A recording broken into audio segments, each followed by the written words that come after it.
ശബരിമല സ്വർണ്ണക്കൊള്ളക്കേസ് അന്വേഷിക്കുന്ന SIT ഒരു നിർണായക നീക്കം നടത്തിയിരിക്കുന്നു. വളരെ പ്രധാനപ്പെട്ട ഒരു വിവരം പുറത്തു വന്നിരിക്കുന്നു.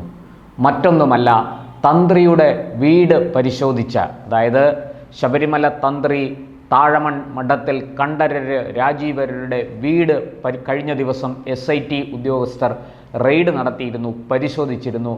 അവിടെ നിന്ന് ഈ ശബരിമല ക്ഷേത്രത്തിലെ കൊടിമരത്തിന് മുകളിൽ സ്ഥാപിച്ചിരുന്നത് എന്ന് പറയപ്പെടുന്ന വാജിവാഹനം കണ്ടെടുത്തു. ആ വാജിവാഹനം ഇപ്പോൾ കൊല്ലത്തെ വിജിലൻസ് കോടതിയിൽ ഹാജരാക്കാൻ ഒരുങ്ങുകയാണ് SIT. ഇനി ഈ വാജിവാഹനത്തിൻ്റെ രാസപരിശോധന നടത്തും, ഫോറൻസിക് പരിശോധന നടത്തും. ഇതിൻ്റെ കാലപ്പഴക്കം ഒക്കെ നിർണയിക്കും. കാരണം ഇത് ആ കൊടിമരത്തിൽ തന്നെ സ്ഥിതി ചെയ്തിരുന്ന വാജിവാഹനമാണോ അല്ലയോ എന്ന് SITക്ക് ഉറപ്പിക്കേണ്ടതുണ്ട്. അതിന് ഈ പറഞ്ഞ ഫോറൻസിക് പരിശോധനാ ഫലത്തെ ആശ്രയിക്കുക മാത്രമേ വഴിയുള്ളൂ. ഈ കൊടിമരം ജീർണത മൂലം മാറ്റി സ്ഥാപിച്ചപ്പോൾ അതിലുണ്ടായിരുന്ന വാജിവാഹനത്തെ തന്ത്രി തനിക്ക് അവകാശപ്പെട്ടതാണ് എന്ന് പറഞ്ഞ് വീട്ടിലേക്ക് കൊണ്ടുപോയി എന്നാണ് മൊഴി കൊടുത്തിരിക്കുന്നത്. എന്നാൽ മറ്റൊരു പ്രധാന ചോദ്യം ഇവിടെ ഉയരുന്നുണ്ട്. രാജഭരണകാലത്ത് തിരുവിതാംകൂർ രാജാക്കന്മാർ സമ്മാനിച്ച, രാജകുടുംബം സമ്മാനിച്ച അഷ്ടദിക്പാലകന്മാരുടെ വിഗ്രഹങ്ങളുണ്ട്, 8 വിഗ്രഹങ്ങളുണ്ട്. ഈ വിഗ്രഹങ്ങൾ കൊടിമരത്തിന് ചുറ്റും സ്ഥാപിച്ചിരുന്നതാണ്. അതിപ്പോൾ കാണുന്നില്ല. അതിനെക്കുറിച്ച് ഒരു രേഖകളുമില്ല. അതെവിടെയെങ്കിലും സൂക്ഷിച്ചിരുന്നതായിട്ടോ ആരെങ്കിലും അത് കൈവശം വച്ചിരിക്കുന്നതായിട്ടോ ഉള്ളതിന് യാതൊരു രേഖയും തെളിവുമില്ല. എന്നാൽ ഈ അഷ്ടദിക്പാലകന്മാരുടെ വിഗ്രഹം ഒരു ചാക്കിൽ കെട്ടി അവിടെ സ്റ്റോർ റൂമിന് സമീപം സൂക്ഷിച്ചിരുന്നതായി പറയപ്പെടുന്നു. ഇതിനൊന്നും തെളിവുകളില്ല.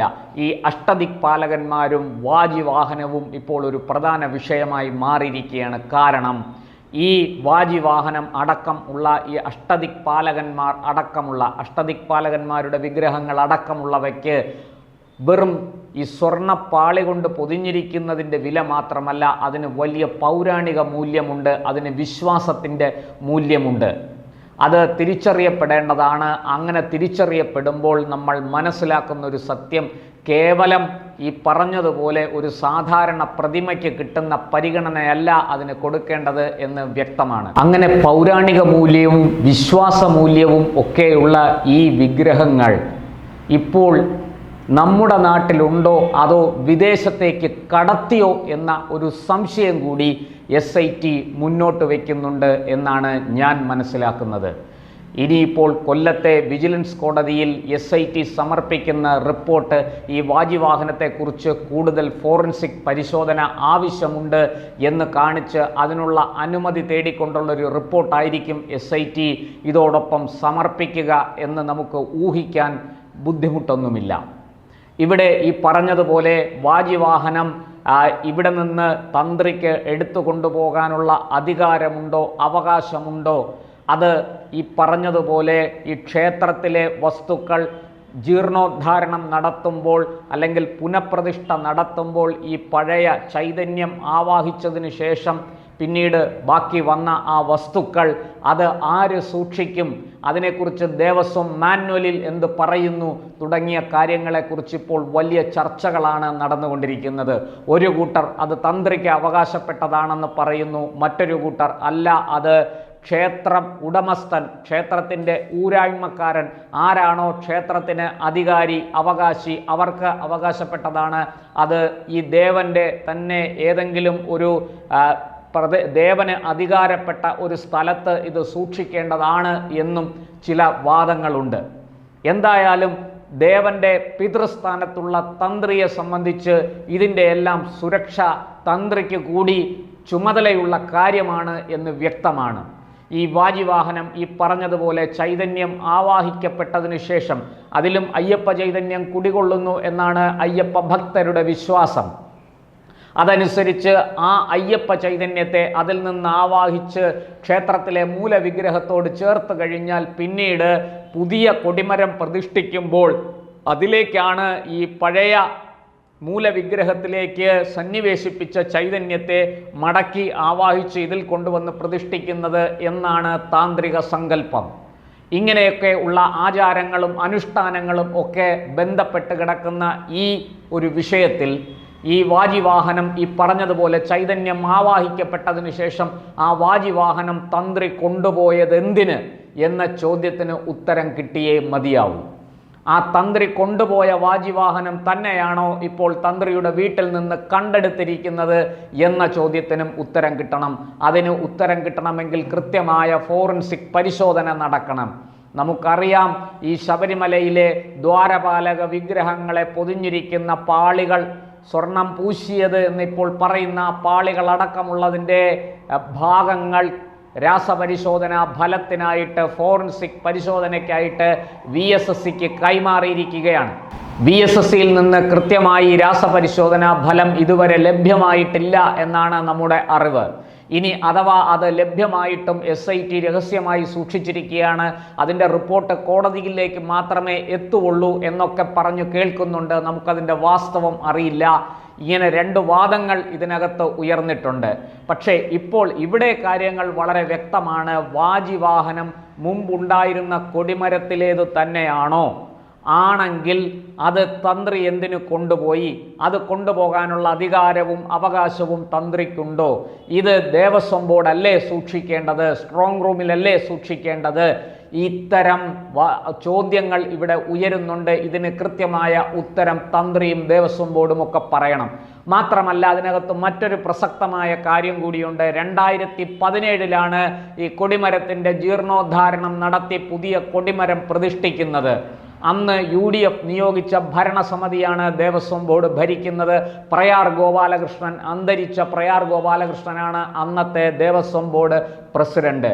മാത്രമല്ല, ഈ കൊടിമരത്തിൻ്റെ ജോലികളെല്ലാം നിർവഹിച്ചത്. ഇത് വളരെ സങ്കീർണവും വളരെ ആകാംക്ഷാഭരിതവുമാണ്. കാരണം കാട്ടിൽ നിൽക്കുന്ന ലക്ഷണമൊത്ത തേക്ക് മരത്തെ കണ്ട് മനസ്സിലാക്കി അതിനെ പരിശോധിച്ച് ഉറപ്പുവരുത്തി, അതിൻ്റെ ബലം ഉറപ്പുവരുത്തിയതിന് ശേഷം വൃക്ഷപൂജ ചെയ്ത് തന്ത്രി അതിൽ വസിക്കുന്ന പക്ഷികൾ മുതൽ ചെറിയ കൃമികൾ വരെയുള്ള, പുഴുക്കൾ വരെയുള്ള ജീവജാലങ്ങളോട് അത് വിട്ടു പോകണമെന്ന് അപേക്ഷിക്കുന്നു. തുടർന്ന് അതിൻ്റെ ഭാഗമായിട്ട് നിലം തൊടാതെ ഈ തേക്കുമരത്തെ മുറിച്ചെടുക്കുന്നു, ആ വൃക്ഷത്തെ മുറിച്ചെടുക്കുന്നു. അതായത് മുറിച്ച് നിലത്തേക്ക് ഇടുകയല്ല ചെയ്യുന്നത്, നിലം തൊടാതെ അത് മുറിച്ച് വളരെ പ്രയാസമേറിയ ഒരു ജോലിയാണ്. എന്നാൽ അനേകം ജോലിക്കാരുടെ സഹായത്തോടു കൂടി അത് നിലം തൊടാതെ മുറിച്ചെടുക്കുന്നു. അങ്ങനെ മുറിച്ചെടുത്ത തേക്ക് തടിയെ തോലെല്ലാം കളഞ്ഞ് കൊണ്ടുവന്ന് എണ്ണത്തോണിയിലിട്ട് 41 ദിവസത്തെ പൂജകളും അനുഷ്ഠാനങ്ങളും ചടങ്ങുകളുമൊക്കെ ഉണ്ട്. അത് കഴിഞ്ഞിട്ട് ധാരാളം മരുന്നുകളൊക്കെ അതിൽ ചേർക്കും. അങ്ങനെ ആ എണ്ണത്തോണിയിൽ 41 ദിവസം തൈലാധിവാസം എന്നാണ് ആ ക്രിയയ്ക്ക് പറയുന്ന പേര്. അതെല്ലാം ചെയ്ത ശേഷം ആ കൊടിമരം ഇവിടെ പ്രതിഷ്ഠിക്കുന്നു. പ്രതിഷ്ഠിച്ച് അതിലേക്ക് ചെമ്പ് പറ ഇറക്കുന്നു. ചെമ്പ് കൊണ്ടുള്ള പറ, ഇങ്ങനെ ഈ ആകൃതിയിലുള്ള പറ ഇറക്കുന്നു. പിന്നീട് അതിൽ സ്വർണം പൂശുന്നു. അതിൻ്റെ മുകളിലാണ് ഈ വാജിവാഹനം പ്രതിഷ്ഠിക്കുന്നത്. കൊടിമരത്തിൻ്റെ ചുവട്ടിൽ അതിന് ചുറ്റുമാണ് ഈ പറയുന്നത് പോലെ അഷ്ടദിക്പാലക പ്രതിഷ്ഠ വരുന്നത്. ചെറിയ ചെറിയ വിഗ്രഹങ്ങളാണ്. അതുപോലെ കൊടിമരത്തിൻ്റെ അടിയിൽ നവരത്നങ്ങളാണ് നിക്ഷേപിക്കുന്നത്. കാർബണാണ് നവരത്നങ്ങൾ. ഇതിൻ്റെ അടിയിൽ ഇട്ട ശേഷമാണ് അതിലേക്കാണ് ഈ കൊടിമരം പ്രതിഷ്ഠിക്കുന്നത്. ഇങ്ങനെ വളരെ വലിയ ചടങ്ങുകളും മറ്റും ഇതിനോടനുബന്ധിച്ച് നടക്കും.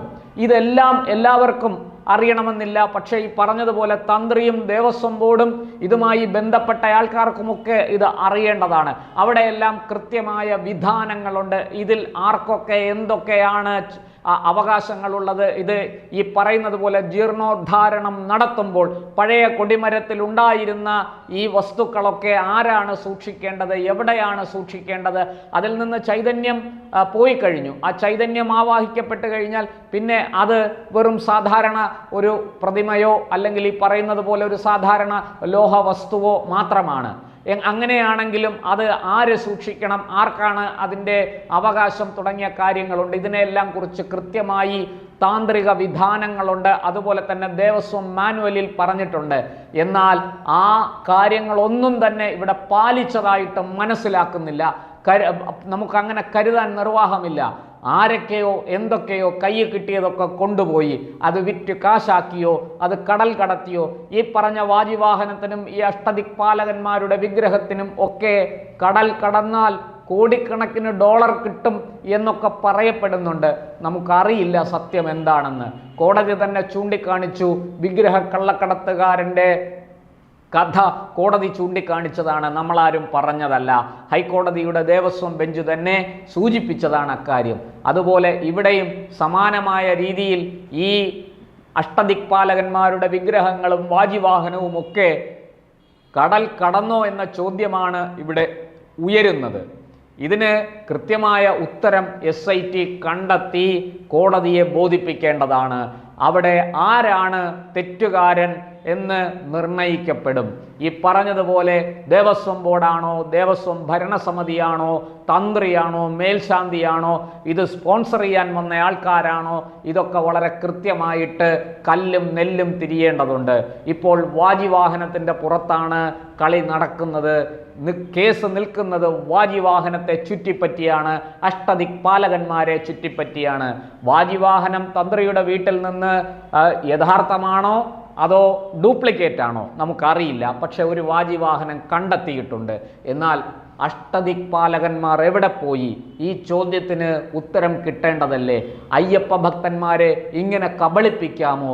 അവർ ഈ പറഞ്ഞതുപോലെ 18 പടി കയറി അവിടെ എത്തിയാൽ, ശ്രീകോവിലിന് മുന്നിലെത്തിയാൽ അവരാദ്യം ചെയ്യുന്നത് ആ കൊടിമരത്തെ തൊട്ട് വന്ദിക്കുക. അതാണ് അവർ ചെയ്യുന്നത്. അത്ര ഭക്തിയോടെയാണ് അവരവിടെ വരുന്നത്. അയ്യപ്പൻ്റെ സാന്നിധ്യം ആ കൊടിമരത്തിലും ഉണ്ട് എന്നാണ് ഭക്തർ കരുതുന്നതും ഉറച്ചു വിശ്വസിക്കുന്നതും. ആ വിശ്വാസത്തെയാണ് ചിലർ മുതലെടുക്കാൻ ശ്രമിച്ചിരിക്കുന്നത്, ചൂഷണം ചെയ്യാൻ ശ്രമിച്ചിരിക്കുന്നത്. ഇതൊട്ടും തന്നെ അനുവദിക്കാൻ പാടുള്ളതല്ല.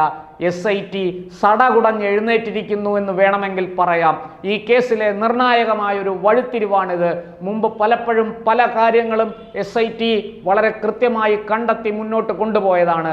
ഇപ്പോൾ അതിലേറ്റവും പ്രബലമായ ഒരു വഴിത്തിരിവുണ്ടായിരിക്കുന്നു, ഒരു തെളിവ് ലഭിച്ചിരിക്കുന്നു എന്ന് തന്നെ കരുതാം. ഫോറൻസിക് പരിശോധനാ ഫലം കൂടി വരട്ടെ, നമുക്ക് നിർണയിക്കാം വാജിവാഹനത്തിന് എന്ത് സംഭവിച്ചു എന്ന്.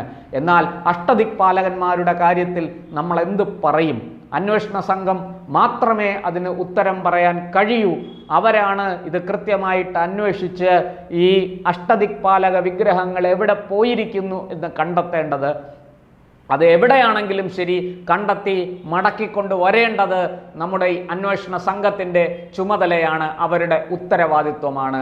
ഈ പറഞ്ഞതുപോലെ കോടതിയിൽ ഈ സാധനങ്ങളെക്കുറിച്ചുള്ള കൃത്യമായ റിപ്പോർട്ട് SIT സമർപ്പിച്ചു കഴിഞ്ഞു എന്നാണ് നമ്മൾ മനസ്സിലാക്കുന്നത്. ലഭ്യമായ വിവരങ്ങൾ അനുസരിച്ച് ഇനി ഈ വിഷയത്തിൽ നിലപാടെടുക്കേണ്ടത്, നിർദ്ദേശം വരേണ്ടത് കോടതിയിൽ നിന്നാണ്. ഒപ്പം തന്നെ ഹൈക്കോടതിയുടെ ദേവസ്വം ബെഞ്ചിനും ഈ കാര്യത്തിൽ, കാരണം ദേവസ്വം ബെഞ്ചിൻ്റെ നിരീക്ഷണത്തിലാണ് അന്വേഷണം പുരോഗമിക്കുന്നത്, അതുകൊണ്ട് തന്നെ ദേവസ്വം ബെഞ്ചിനും വലിയ രീതിയിൽ ഇടപെടൽ നടത്താൻ കഴിയും. ഈ വിവരം അവിടെയും അന്വേഷണ റിപ്പോർട്ടായിട്ട്, ഇടക്കാല റിപ്പോർട്ടായിട്ട് വരും എന്ന് നമുക്കറിയാം. നമുക്ക് പ്രതീക്ഷയോടെ കാത്തിരിക്കാം. എന്താണ് സംഭവിക്കാൻ പോകുന്നത് എന്ന് നമുക്ക് നോക്കിക്കാണാം. വാജിവാഹനം ഡ്യൂപ്ലിക്കേറ്റ് ആണോ, യഥാർത്ഥമാണോ? ഈ ചോദ്യത്തിന് വൈകാതെ ഉത്തരം കിട്ടുമെന്ന് പ്രതീക്ഷിക്കാം. എന്നാൽ അഷ്ടദിക്പാലകരുടെ കാര്യത്തിൽ അയ്യപ്പൻ തന്നെ കണ്ടെത്തട്ടെ എന്ന് മാത്രമേ നമുക്ക് പറയാൻ കഴിയുകയുള്ളൂ.